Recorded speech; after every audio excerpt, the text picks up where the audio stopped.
वाले क्वेश्चन में ना बहुत आसान है ऐसे लग रहा है बस, क्योंकि ये अगर देखा जाए तो ये ऑब्जेक्टिव क्वेश्चन है, ठीक है ना। एक नंबर का पहले क्या दिया गया हमें, sec x upon sec x plus tan x, इसको हमें इंटीग्रेट करना है, माइनस है ना, चलो sec x minus tan x, ठीक है। अब क्या करेंगे, i is equal to sec x को तोड़ देंगे 1 अपॉन cos x अपॉन में cos, इसको लिख देंगे 1 upon cos x minus sin x upon cos x dx। अब ये हो जाएगा आपका i इज इक्वल टू 1 अपॉन cos x और नीचे एलसीएम लेकर के 1 minus sine x upon cos x dx। इस cos x से ये cos x क्या हो जाएगा, cancel, i is equal to ये बचेगा 1 upon 1 minus sine x dx। अब इसको क्या कर देंगे, इसको इंटीग्रेट करने के लिए पहले ऊपर नीचे रेशनलाइज कर देंगे। 1 माइनस साइन एक्स नीचे था ना, तो इसको मल्टीप्लाई कर दूंगा अब किससे, 1 प्लस साइन एक्स से, मल्टीप्लाई कर दिया ऊपर, 1 प्लस साइन एक्स से मल्टीप्लाई कर दिया नीचे dx। अभी देखो क्या बन गया, i इज इक्वल टू ये हो जाएगा 1 प्लस साइन एक्स अपॉन ए माइनस बी इंटू ए प्लस बी, मतलब 1 माइनस साइन स्क्वायर एक्स मतलब cos square x, 1 minus sine square x आएगा पहले, तो बन जाएगा कॉस स्क्वायर एक्स dx। अब इसको क्या कर देंगे, अलग अलग तोड़ देंगे, 1 upon cos square x plus dx है ना, plus sign x upon cos square x dx। जो 1 अपॉन कॉस स्क्वायर है, 1 अपॉन कॉस स्क्वायर, ये क्या बन जाएगा, सेक स्क्वायर एक्स dx, फिर प्लस ये क्या बन जाएगा, साइन अपॉन कॉस, एक बार इसको अलग अलग तोड़ दूंगा ना तो साइन बाई कॉस टेन हो जाएगा और 1 बाई कॉस सेक हो जाएगा, तो इसका मतलब sec x into tan x dx ये बन जाएगा। अब बताओ इसका क्या आ जाएगा, सेक स्क्वायर एक्स का integration tan x plus sec x tan x का integration sec x plus c, ये आंसर हो गया, tan x plus I equal to tan x plus sec x plus c, ठीक है ना। नीचे जब 1 माइनस साइन एक्स आ गया तो उसको एक सिंपल टर्म बनाने के लिए, नीचे का हमेशा बताया कि मैंने डिनोमिनेटर में हमेशा एक सिंगल टर्म आ जाए तो अच्छा रहता है, ठीक है ना, तो उसको सिंगल टर्म बनाने के लिए मैंने ये रैशनलाइज किया है, ठीक है ना। रैशनलाइज भी नहीं कहता, हालांकि इसको बस कहते हैं इसके कॉन्जुगेट से ऊपर नीचे मल्टीप्लाई कर दिया, ठीक है। सेकंड क्वेश्चन, सेकंड हो गया क्या निशा,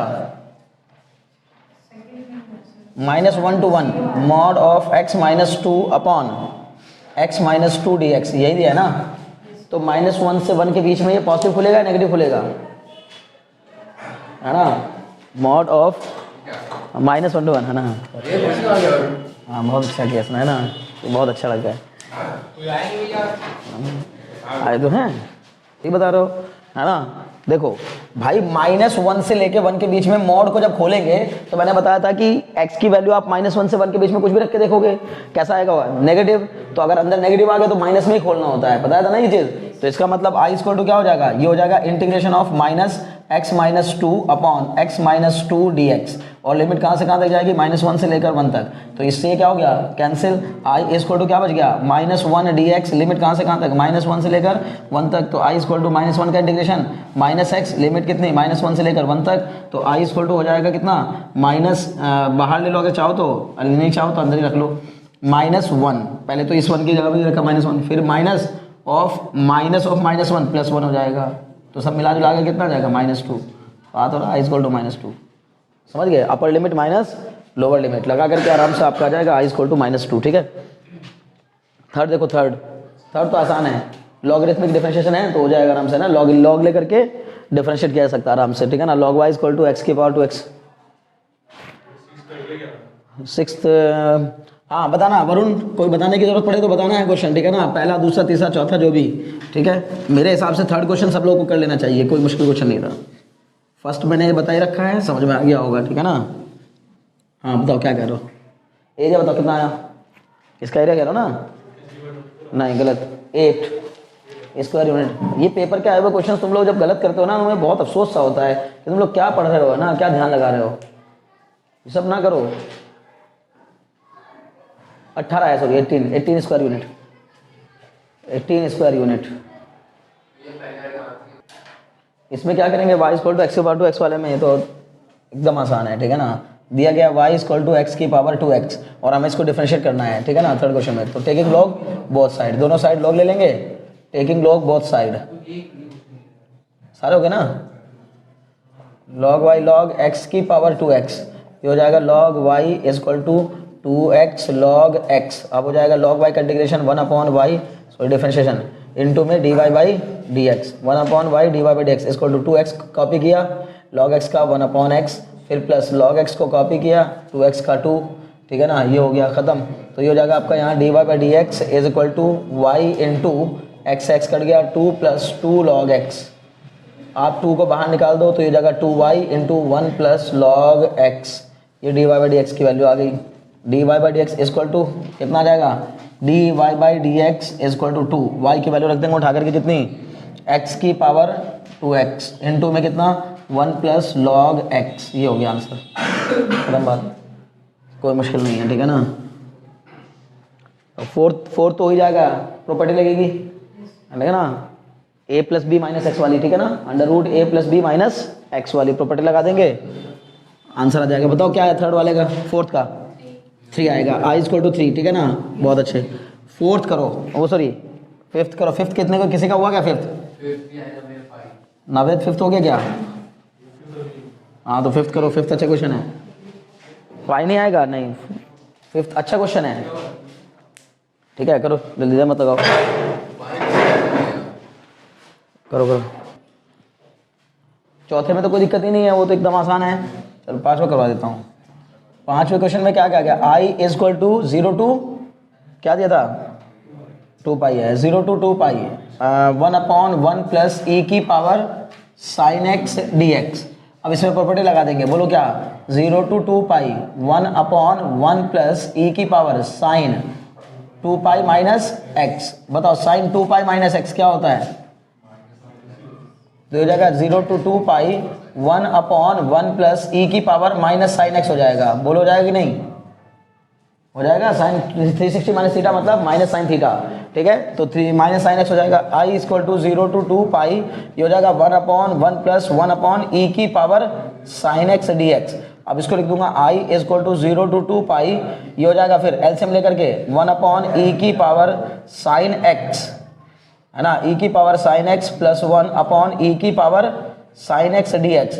इसको ऊपर ले जाएंगे तो ये जाएगा आई इक्वल टू 0 टू 2 पाई, बताओ क्या हो जाएगा ऊपर जाकर के, e की power sine x upon 1 plus e की power sine x D x. ये हो गई सेकेंड इक्वेशन और ये हो गई फर्स्ट इक्वेशन, दोनों को क्या कर देंगे, ऐड कर देंगे। ऐड करने पर मजा आ जाएगा, ठीक है ना, एडिंग 1 एंड 2, 1 और 2 को ऐड करते ही क्या आएगा 2i इक्वल टू। अब आप बताओ देख करके, जब मैं 2i कर दूंगा तो लिमिट तो वही रहेगी 0 से लेकर 2 पाई, लेकिन नीचे क्योंकि डिनोमिनेटर सेम हो गया तो ऊपर वाले डिनोमिनेटर ऐड हो जाएंगे, तो हो जाएगा 1 प्लस ई की पावर साइन एक्स अपॉन में क्या भी हो जाएगा यहाँ 1 प्लस ई की power sine x D x. अब बताओ ये क्या हो जाएगा, ये हो जाएगा 1, 2i इक्वल टू बताओ कितना 0 से 2 पाई मतलब कितना 0 से 2 पाई। अब बताओ ये दोनों सेम हो गए तो कट के क्या आ गया 1 dx। अब 1 का क्या आ जाएगा 2i equal to x, limit कहाँ से कहाँ तक 0 से लेकर 2 पाई तक, तो ये आ जाएगा 2i इक्वल टू 2 पाई मतलब i इक्वल टू पाई। ये लो खत्म। बहुत बुरी बात है ये, लेकिन अगर आप मतलब जो है ना थोड़ा सा, पहली बात घर पे लगातार पढ़ना है भाई, तीनों सब्जेक्ट पढ़ो। ये नहीं कि बस एक दिन फिजिक्स पढ़ लिया, 2 दिन मैथ्स पढ़ लिया, 2 दिन मैथ्स पढ़ लिया तो फिर 3 दिन गायब कर दिया मैथ्स को। हर दिन तीनों सब्जेक्ट पढ़ो। अभी जब कम से कम 15 तारीख तक तीनों सब्जेक्ट को लगातार पढ़ो। 15 के बाद फिर एग्जाम के अकॉर्डिंग चलना है कि कैसे एग्जाम्स हैं, फिर उसके बाद कितना जो है ना कौन सब्जेक्ट को कितना टाइम देना है, फिर उसकी स्ट्रेटजी बनाना है अलग से कि एग्जाम के टाइम पे कितना कैसे कैसे पढ़ोगे, ठीक है ना। तो आई स्क्वायर टू पाई 15 तारीख तक कम से कम आप हर सब्जेक्ट को पूरा पूरा टाइम दीजिए जितना चाहिए उसको, है ना। 5वां भी हो गया, छठा बताओ, छठे में कोई दिक्कत है? छठा भी बहुत बेहतरीन क्वेश्चन है, 6 क्वेश्चन। ये भले ही आपको लग रहा हो हुआ निशा हुआ क्या छठा, फिर कितनी बुरी बात है ये अपने आप में। क्या तैयारी करके बैठे हो तुम लोग? हाँ, अभी तक नो सर कहने का कोई मतलब बन रहा है? बेवकूफ़ी वाली बात है कि नो सर कहना पड़ रहा है। ठीक है, 6 बहुत बढ़िया क्वेश्चन है भाई, मैं बार बार आपको कह रहा हूँ, ये पेपर में आया है लास्ट ईयर, और ऐसे क्वेश्चन जब आ जाते हैं तो दुखी कर देते हैं, ठीक है ना। सबसे पहली बात इसने कहा y square is less than equal to 2x, तो एक पैराबोला बनेगा। कौन सा वाला पैराबोला बनेगा? ये वाला, ठीक है ना, पॉजिटिव एक्स एक्सिस वाला, ये बन गया जी। Y square is equal to 2x का ये ग्राफ बन गया, ठीक है। फिर दूसरी वाली इक्वेशन में ना थोड़ा सा इसको मॉडिफाई करना पड़ेगा हमें। हम इसको मॉडिफाई करेंगे तो ये इक्वेशन बनेगी y minus x less than और equal to greater than equal to -4, greater than equal to -4। Minus से मल्टीप्लाई कर दूंगा तो ये बन जाएगी x minus y less than equal to 4। Clear? तो अब इसकी एक लाइन की इक्वेशन बनेगी। इसकी इक्वेशन बनाओ। इसकी इक्वेशन बनाने के लिए बताओ x बराबर 0 तो y बराबर 4, y बराबर 4 बस 4, अच्छा हाँ -4 सही, और y बराबर 0 तो x बराबर 4। एक पॉइंट के कोऑर्डिनेट होंगे 0, -4 और एक पॉइंट के कोऑर्डिनेट हो जाएंगे 4, 0। तो x इक्वल टू 0 पर y इक्वल टू कितना है, x इक्वल टू 0 पर y इक्वल टू -4, ये रहा 0, x इक्वल टू 0 पर, हाँ y इक्वल टू -4, 0, -4। फिर y इक्वल टू 0 पर x इक्वल टू 4, ये रहा, यहाँ के ले लो x इक्वल टू 4 और y इक्वल टू 0, ये वाला पॉइंट रहा। इन दोनों पॉइंट को मिला करके एक लाइन ड्रॉ कर दो, ठीक है ना, ऐसे करके जाएगी ये पैराबोला को ऐसे काटेगी। आप समझिए ध्यान से, मान लीजिए यहाँ से गया है, ये समझ में आ रहा है कि नहीं, ध्यान दो। अब बहुत काम का क्वेश्चन है, मैं बार बार कह रहा हूँ, ये क्वेश्चन मैं देखकर समझ गया था, मैंने कहा ये कई सारे लोग, ये ही गड़बड़ है, ये सबसे बड़ी दिक्कत वाली बात है कि अगर एप्लीकेशन ऑफ इंटीग्रल हमने पढ़ लिया और अच्छे से पढ़ रखा है, इतने तगड़े तगड़े क्वेश्चन किए हुए हैं जिसका कहना नहीं, और फिर इतना आसान सा क्वेश्चन आ जाए, इसको मैं आसान की कैटेगरी में क्यों रखूंगा, जब बस यहीं तक ये मुश्किल है जो भी कुछ है, इसके बाद इंटीग्रेट करना बहुत आसान है इसका। ठीक, तो हम सबसे पहले एक लाइन की इक्वेशन बना दी हमने, पहले तो हमने सबसे पहले पैराबोला बनाया y square equal to 2x, फिर हमने एक लाइन की इक्वेशन बनाई x minus y equal to 4। अब इसके बारे में क्या कहा, इसके लिए भी क्या है लेस देन, और इसके लिए भी क्या है लेस देन। तो लेस देन का मतलब ये इसके नीचे नीचे का एरिया, और इस लाइन के भी लिए क्या दिया है लेस देन, तो इधर इधर का एरिया, मतलब ये पूरा एरिया, ये हमें निकालना है, समझ गए ना आप, ये करना है। हमें बात समझ में आएगी नहीं, देखो इस तरह मत सोच के बैठो कि ये क्वेश्चन आएगा नहीं, यार ये तो आ चुका, अब ये थोड़ी ना आएगा, सेम उठा के रख देते हैं कभी कभी। जब जिस बार ये होता है ना, ज्यादातर कभी कभी ऐसा होता है कि पता लगा ये क्वेश्चन मैक्सिमम लोगों का गलत हो गया पिछले साल, मैक्सिमम ये देखने को मिला कि ज्यादा रीजन ने कहा ये तो गलत ही, यार बच्चे कर ही नहीं पा रहे हैं, कर ही नहीं पा रहे, उसको फिर रख देते हैं उठा करके, ठीक है ना, अगले साल। ठीक, तो अब बताओ क्या होगा, इसके लिए क्या करोगे, बोलो। मेरे हिसाब से बेहतर रहेगा कि हम क्या करें, क्या किया जाए, x square x d y वाला लगाएं या वाई डी एक्स वाला लगाएं फॉर्मूला, एक्स डी वाई वाला लगाऊं या वाई डी एक्स वाला, ज्यादा बेहतर कौन सा रहेगा। सबसे पहली बात तो आपको ये पता करना पड़ेगा इसके इंटरसेक्शन पॉइंट के कोऑर्डिनेट क्या हैं, ये तो पता करना ही पड़ेगा ना। तो इस पॉइंट के कोऑर्डिनेट पता करने के लिए मैं कहूंगा दो इक्वेशन दी गई हैं, y square equal to 2x और एक हो गई x minus y equal to 4। इन दोनों को सॉल्व करने के लिए मैं यहाँ से लिख दूंगा x इक्वल टू कितना y प्लस 4, तो ऊपर उठा करके रख दूंगा, ये हो जाएगा y square equal to 2 into y plus 4, ये हो जाएगा y square equal to 2y plus 8। तो इसको भी सॉल्व करेंगे तो y square minus 2y minus 8 equal to 0, कितने आ रही y की दो वैल्यू आ रही होंगी, वेरी गुड, 8, 2 नहीं 8 कैसे दो फैक्टर जिनको माइनस करके 2 आए, 4 2 जाए 8,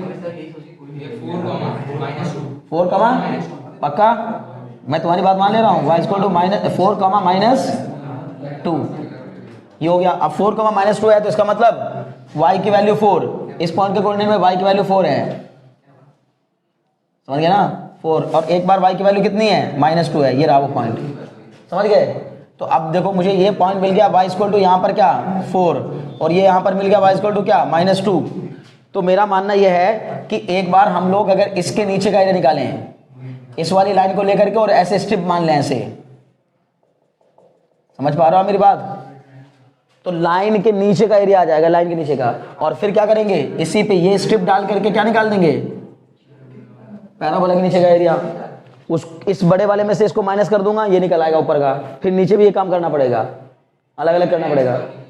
हाँ एक्स डिवाइस नहीं हो रहा है, अरे क्या बात कर रहे हो, देखो अभी देखते हैं, देखो क्यों नहीं होगा, लिमिट कहाँ से कहाँ तक जाएगी, है ना, देखो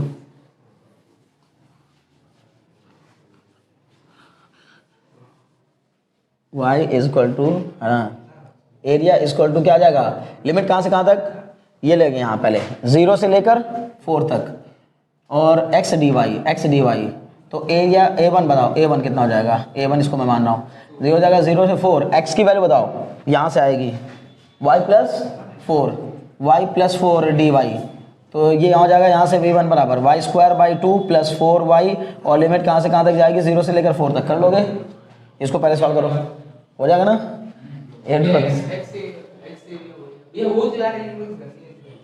नहीं अब मैं आसान तो बना दिए, क्या दिक्कत, अच्छा तुम उससे कर रहे हो y dx वाले से, हाँ सही कर, लेकिन मुझे देख के आइडिया लगा ना, मैं ये देख रहा था कि यार इसके नीचे ज्यादा एरिया नजर आ रहा है, ऐसे लेने से बेहतर मुझे ऐसे दिखा दो, मैंने x dy ले लिया उसमें कौन, ठीक है ना x dy।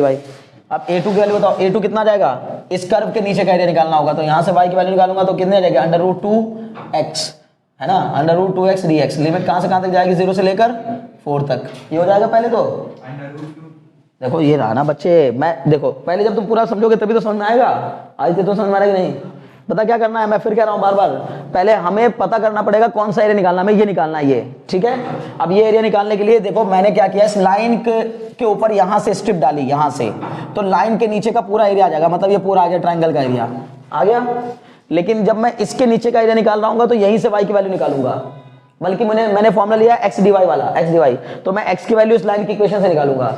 और फिर जब मैं निकालूंगा यहाँ से इसके नीचे का एरिया, तो इसके नीचे का एरिया निकालने के लिए मुझे क्या करना होगा, x की वैल्यू यहां से निकालनी होगी, इस कर्व के, इस कर्व से, देखो इस कर्व से। तो x की वैल्यू कितनी आएगी, वो भी मैं गड़बड़ कर रहा हूं, ये नहीं आएगा, फॉर्मूला लगा दे रहा हूं y dx वाला। अब क्या लगाऊंगा, फॉर्मूला लगाना चाहिए था x dy। तो बताओ पैराबोला में x की वैल्यू कितनी होगी, ये रहा पैराबोला, पैराबोला की इक्वेशन, तो y स्क्वायर बाई 2, लिमिट कहां से कहां तक, सॉरी वो तो हो गया, y स्क्वायर बाई 2 dy, ये हो जाएगा। बोलो समझ में आया कि नहीं, पक्का। इसमें से इस पैराबोला के नीचे का एरिया निकालने के लिए इसके नीचे कहलाएगा ना ये एरिया, तो x की वैल्यू इसी कर्व से निकाली जाएगी, और वो कितनी आएगी, y स्क्वायर बाई 2, लिमिट 0 से 4, इसको सिंप्लीफाई कर देंगे 1/2 y क्यूब बाई 3, और लिमिट 0 से 4 सॉल्व कर देना, यहाँ पर a2 आ जाएगा, a1 में से a2 को घटा देना, ऊपर वाली पत्ती का एरिया आ जाएगा। लेकिन अभी मुझे नीचे का भी निकालना है, समझ रहे हो।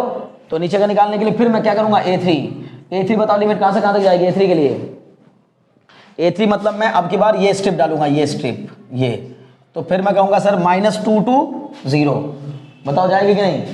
A3 के लिए मैं यहां से लेके यहां तक की लिमिट लूंगा, -2 से 0, और यहां से x की वैल्यू निकालूंगा लाइन से, x की वैल्यू लाइन से निकालूंगा तो कितनी आएगी, y + 4 dy, फिर a4 निकालूंगा मैं यहां से, लिमिट बताओ कहां से कहां तक, वही -2 से 0, -2 से 0, लेकिन x की वैल्यू कितनी हो जाएगी, y स्क्वायर बाई 2 dy, ये करेंगे। पहले बार बार कह रहा हूं, अगर मुझे रिक्वायर्ड एरिया चाहिए, जो मुझे चाहिए वो एरिया कितने के इक्वल होगा पता है ना, a1 minus a2 plus a3 minus a4, ये एरिया होगा। क्लियर हुआ, नोट करके देख लो, 18 आ जाएगा। पूरा सॉल्व करिए, 18 यूनिट आएगा, 18 स्क्वायर यूनिट करिए इसको, है ना, ये क्वेश्चन क्योंकि अच्छा है, बैठिए नहीं उसको लेकर के, ठीक है ना। सनत में पहले ही कर लो, क्वेश्चन कर लो, है ना, अब कोई बात नहीं है, आप बस आ गए तो लग जाओ, जोश इतना होना चाहिए पढ़ने का आपके दिमाग में कि बस, जब तक नहीं थे कोई बात नहीं, अब मैं आ गया हूं तो अब मैं क्वेश्चन करूंगा। लेंगे x की power 4 upon x minus 1 into x square plus 1 dx, 7वां क्वेश्चन, ठीक है ना। लेकिन पहले 6 क्वेश्चन करिए आप आराम से, लाइन से करिए क्वेश्चन, सारे क्वेश्चन आए हुए क्वेश्चन, हाँ ठीक। i = क्या करोगे, x की power 4 upon x minus 1 into x square plus 1, क्यों मान हुआ क्या, 7th, बहुत अच्छा क्वेश्चन है ये, सोच के देखो, लास्ट ईयर का पेपर है यार, क्या हो रहा तुम लोगों को, ऐसा ही पेपर आ जाएगा इस बार भी, तो फिर क्या करोगे उसमें, फिर यही करो, नहीं भैया ना भैया, हुआ नहीं रह गया, ये सब ना करो, दिमाग पे जोर डालो भाई। देखो यहाँ मुझे दिख रहा साफ साफ ये एक्स स्क्वायर प्लस 1 है, अगर एक्स स्क्वायर प्लस 1 है तो ऊपर भी अगर एक्स स्क्वायर प्लस 1 आ जाए तो कट जाएगा, और एक्स की पावर 4 मुझे इस बात का इशारा दे रही है कि एक्स स्क्वायर प्लस 1 ऊपर लाया जा सकता है। एक रास्ता, और बिल्कुल ही कॉमन रास्ता उठाना है, अगर एकदम ही कॉमन, बिल्कुल जिसे एकदम ऑर्डिनरी मेथड कहते हैं, तो पहले इन दोनों का मल्टीप्लाई कराओ, फिर x की पावर 4 को डिवाइड कराओ। कारण क्योंकि ऊपर पावर बड़ी है, नीचे पावर छोटी है, तो मैंने हमेशा बताया कि जब भी कभी ऊपर बड़ी पावर नीचे छोटी पावर हो तो क्या करना चाहिए, हमेशा नीचे वाले से बड़े वाले को डिवाइड। वो तो बिल्कुल, लेकिन ये ऑर्डिनरी मेथड हुआ, एकदम आसान, यानी कि जो किसी भी कॉमन बच्चे के दिमाग में आ जाना चाहिए कि भाई ऊपर बड़ी पावर है, नीचे छोटी पावर है, तो पहले डिवाइड करा लेते हैं, फिर देखेंगे आगे क्या बनेगा, तो उससे हो जाएगा आराम से क्वेश्चन। लेकिन वो मुझे लेंथी लग रहा है, मैं उसके अलावा इसमें एक एक्स्ट्रा ऑर्डिनरी मेथड अप्लाई करने की कोशिश कर रहा हूँ। मैंने -1 किया और +1 किया, ये हो जाएगा आपका x minus 1 into x square plus 1 dx। अब इसको मैंने अलग अलग तोड़ दिया, कैसे तोड़ दिया, x की power 4 -1 upon x minus 1 into x square plus 1 dx, इसको मैंने एक पार्ट में ले लिया अलग, और फिर प्लस का, बताओ क्या बचा, 1 upon x minus 1 into x square plus 1 dx। बोलो बात समझ में आई कि नहीं, इसको करना मुश्किल काम नहीं बचा है। बोलो क्यों नहीं बचा है, क्योंकि यहाँ लग जाएगा पार्शियल फ्रैक्शन, बोलो लगेगा कि नहीं, बहुत अच्छा, यहाँ तो पार्शियल फ्रैक्शन लग जाएगा। यहाँ भी क्या करूंगा सर, थोड़ा सा मैं दिमाग लगा दूंगा, x की पावर 4 को मैं लिख दूंगा x square minus x square का स्क्वायर माइनस 1 का स्क्वायर अपॉन में x minus 1 into x square plus 1 dx। बोलो होगा कि नहीं, फिर प्लस में 1 अपॉन ये हो जाएगा x minus 1 into x square plus 1 dx। अब इसको हम सॉल्व करेंगे तो ये आ जाएगा कितना, बताओ, ये हो जाएगा x square plus 1 into x square minus 1 upon x minus 1 into x square plus 1 dx। बोलो बात समझ आएगी नहीं, इस एक्स स्क्वायर प्लस 1 से एक्स स्क्वायर प्लस 1 कैंसिल, ये एक्स स्क्वायर प्लस 1 को -1 को फिर से तोड़ दूंगा, चाहो तो इसको अलग अलग लिख लो आप, a upon x minus one plus इसको क्या लिखना होगा, b x plus c upon x square plus one. पता है कि नहीं, इसको बी एक्स प्लस सी लिखना पड़ेगा, क्योंकि जब नीचे एक्स स्क्वायर होता है, होल स्क्वायर नहीं है, एक्स स्क्वायर है, तो b x plus c upon x square plus one d x, ऐसे करके इसको अलग से सॉल्व करेंगे। आई इक्वल टू, ये देखो ये बन जाएगा x minus one into x plus one, बोलो बनेगा कि नहीं, x minus one into x plus one upon x minus one d x. इस एक्स माइनस वन से एक्स माइनस वन कट जाएगा, ठीक है ना, ये हो गया हमारा एक्स प्लस वन, ये कट गया, बस क्या बचा एक्स प्लस वन। अब इसको सॉल्व कर दो बस, बताओ समझ में आ रहा है कि नहीं आ रहा है। ये a upon x minus one plus b x plus c upon x square plus one d x, इसको कर लोगे अलग से। इसका देखो, इसका तो हो जाएगा एक्स का x square by two plus one का हो जाएगा एक्स, ये तो सिंपल हो गया खत्म। इसमें अलग अलग कर देना। अब आगे तो कर लोगे इस वाले को, पार्शियल फ्रैक्शन वाले तरीके को। यहाँ तक बस जो था मैंने बता दिया मुश्किल। किसका 8 का आंसर बताओ। 2 3 माइनस वन, सही है।